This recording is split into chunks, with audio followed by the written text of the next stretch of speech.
Tonight at 11, we're going to be speaking to the Bengals Fan of the Year about his exciting responsibility in Kansas City this weekend. Bengals officials, they're heading to Kansas City this weekend for the 2023 NFL Draft. And one big Bengals fan will be on the draft stage this year. Peyton Marshall, tell us more.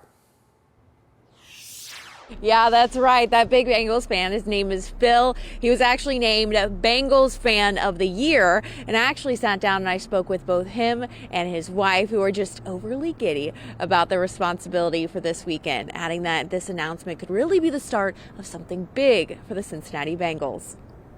Maybe I'll be announcing a future Bengal Hall of Famer, and this could be the start of his career. How cool would that be? Phil Amrine is set to announce the second pick in the Bengals' 2023 NFL Draft in Kansas City this weekend. I don't have a nickname. I don't paint my face or anything. I'm just a regular guy. This honor came after he was named the Bengals Fan of the Year. I attended my first game in 1970 when I was 9 years old. And he credits his wife for this experience. He's a good guy.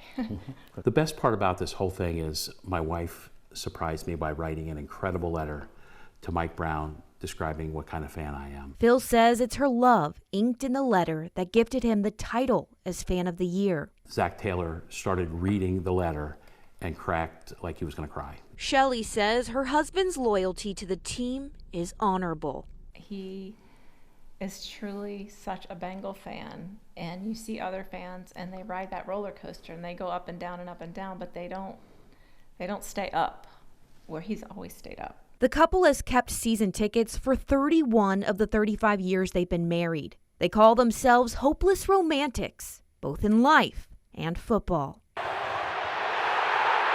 In fact, the couple is so confident in the Bengals' ability to win the Super Bowl every year that they book full arrangements for the big game before the season even starts, adding that Cincinnati is unlike any other city. We're kind of a blue-collar town. And we're tough, and we're resilient, we're extremely loyal, and that's what the Bengal fans are. Phil says we used to be the underdogs, but not anymore. Everyone loves us. We are the Cinderella team of the NFL. They absolutely are in love with Joe Burrow and the Cincinnati Bengals. Hooray! Phil says he's honored for the responsibility this weekend and to be named Bengals Fan of the Year. March of Dimes, March for Babies gives hope to the more than 500,000 babies born too soon each year. We fund advocacy at the local, state levels, and then as well as the national level. We have a whole team that's working in D.C. for a bunch of our advocacy work. The money raised supports programs in the community, helping moms have healthy, full-term pregnancies. In our local regions, we support our local hospitals with NICU family support programs. We actually have one in Cincinnati at UC Health. Grace Rolfs, event coordinator, shared her personal story. For me, my oldest daughter was actually born at 29 weeks. We had her preterm. She was a spontaneous preterm birth, so it's really what got me involved with March of Dimes, to help families not have to go through what we went through. Efforts from this event help with mobile health centers and research and innovation. One directly in Ohio, specifically Cincinnati is home to one of our 7 prematurity research centers in partnership with Cincinnati Children's Hospital. 2 of our 4 mobile units within March of Dimes actually are housed in Ohio. March for Dimes, March for Babies is also a big contributor to programs educating care providers and the public on the latest health information. At Sawyer Point Park, Drew Bamman, Fox 19 Now. We're out there. And this runs at 9 a.m. is when things open up for the day. That's why you're not really seeing anybody in there right now. But we are giving you a pretty cool look, right? And this runs until 8 p.m. today. So if you want to get the kiddos out, maybe before the nap, after the nap, you know, maybe your kiddos are too old for a nap. That works too. It's $19. Everybody likes dinosaurs, right, Catherine? Oh, man, I tell you what, when I was a kid, even McKenna now, I used to love dinosaurs. I feel like she's still a little too little for this. A little too little. She can watch this clip at home. Yes, we can test it out on her. But that's pretty cool. That's a neat exhibit to see. Check that out.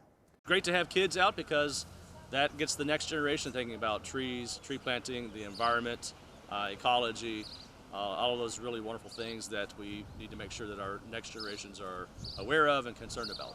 On Saturday afternoon in Union, Kentucky, Boone County Arboretum hosted an Arbor Day event focused on family-friendly education about wildlife and nature.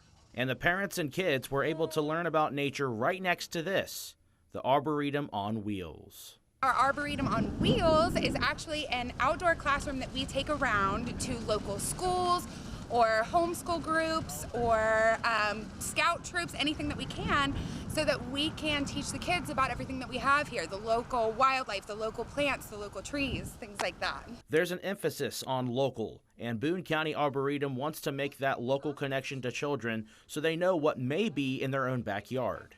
Everything that we have over there is local, so sometimes the kids are able to teach me a lot about it, and sometimes the kids haven't seen any of it, you know, like they're exposed to a coyote for the first time on my table, or maybe they've seen a bunch of them, you know, and they really just love to learn and soak up this information. And this was a part of Arbor Day celebrations, and for Arbor Day, this obviously included trees. We have 5 tree seedlings and a shrub in the mix that we are giving out today. We have bur oak, post oak, swamp chestnut oak, and also Kentucky coffee tree, which is our state heritage tree of Kentucky. So they're all here for free. And if you're not familiar with Boone County Arboretum, they're all about trees and education. So the Boone County Arboretum is 121 acres. We've got 4,500 species of trees over here, and our whole entire property is dedicated as a museum to the tree species.